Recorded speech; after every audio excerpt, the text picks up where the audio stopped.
Welcome to our video where we delve into the important issues of our time.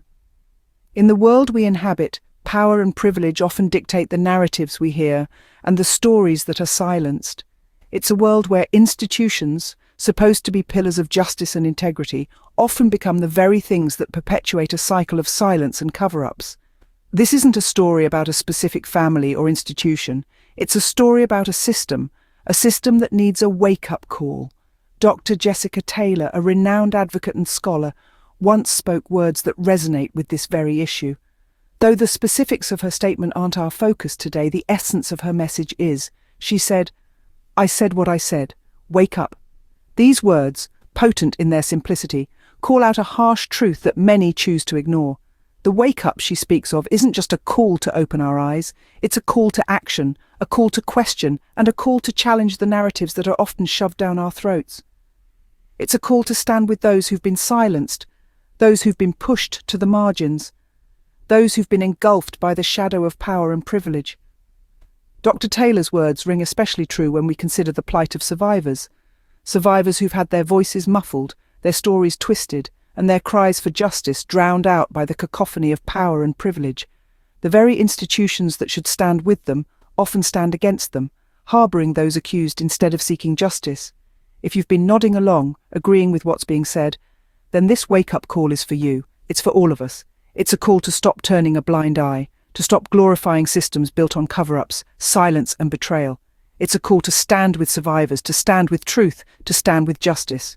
As Dr. Taylor so eloquently put it, wake up. This is a call to action for all of us.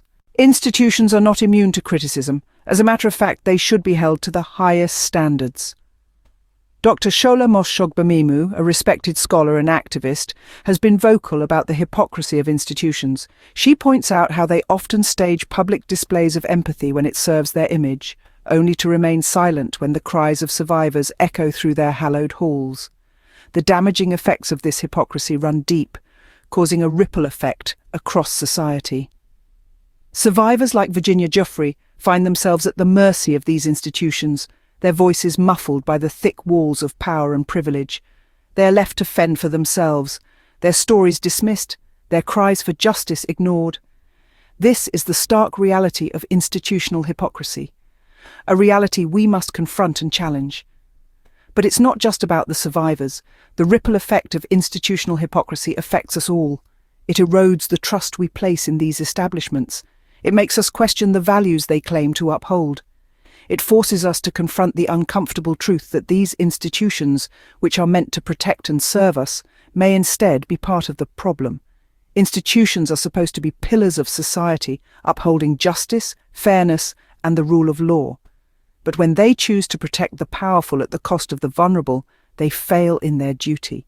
And when they choose silence over truth, they become complicit in the very abuses they are supposed to prevent. It's time we demand better. It's time we hold these institutions accountable for their actions and their inaction. It's time we stand with the survivors, amplifying their voices until they can no longer be ignored. Institutions complicit in abuse are part of the problem. It's time to demand better. We cannot afford to ignore the hypocrisy any longer. For the sake of the survivors and for the sake of our society, we must strive for change. Let's start by acknowledging the problem, and then let's do something about it. Let's honour the courage of survivors who fight against powerful adversaries. One such survivor, a beacon of bravery, was Virginia Giuffre. Her story is a testament to the power of truth and the resilience of the human spirit. Virginia was not born into privilege. Her life was not a fairy tale. It was a journey marked by struggle, courage, and an unwavering commitment to justice. She fought against a force much greater than herself, against entities that seemed untouchable. But she did not back down. She faced unimaginable trials. The world was unkind, casting her aside, painting her as a villain. Yet she stood tall, unyielding, pushing forward, never allowing the whispers of doubt to break her spirit. She was singled out, ostracized, left to fight her battle alone. But Virginia was not alone.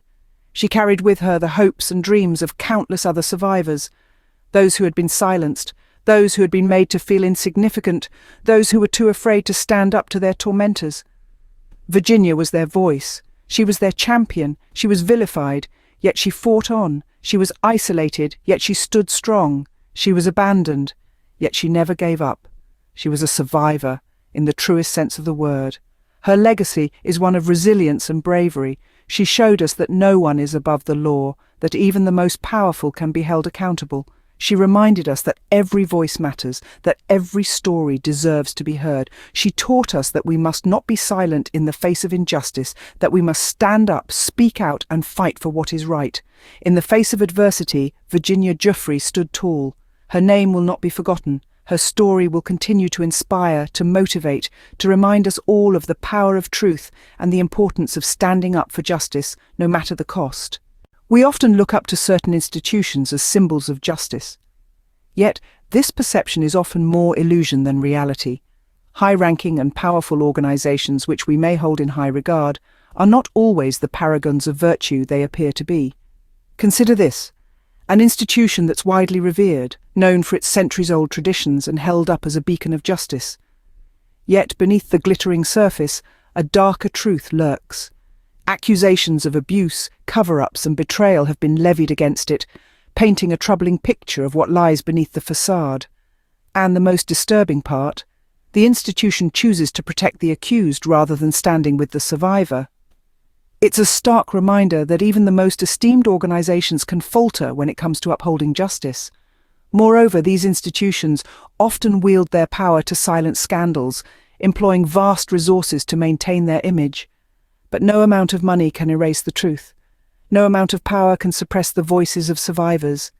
This illusion of justice can be damaging and misleading for society.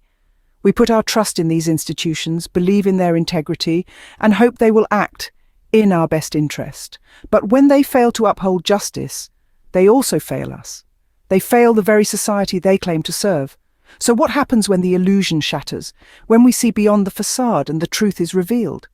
It can be disconcerting, even heartbreaking, but it's also an opportunity for change. It's a wake-up call to stop glorifying institutions that fail to uphold justice. Institutions are made of individuals, and individuals can make mistakes. But when an institution consistently chooses to protect its image over justice, it becomes a systemic issue. It's no longer about individual mistakes. It's about a system that needs to be challenged and reformed. It's time to stop glorifying institutions that fail to uphold justice. It's time to stand with survivors, to stand with the truth, and to demand change from those who wield power. Because justice isn't an illusion, it's a right that every individual deserves. Truth is the cornerstone of justice. This is a principle we must always remember as we navigate through the complexities of our world. When we stand with the truth, we stand with survivors. We stand against the powerful institutions that choose to silence them. We stand against the hypocrisy that allows these abuses to continue unchecked. In a society when we choose to turn a blind eye to the atrocities committed by those in power, we become complicit in the act. We must remember the bravery of survivors like Virginia Giuffre, who stood up against influential figures, who chose to speak her truth despite the risk of being vilified, isolated, and abandoned. Acknowledging and addressing these issues is not just about justice for one person. It's about creating a society where every individual, regardless of their status, is held accountable for their actions.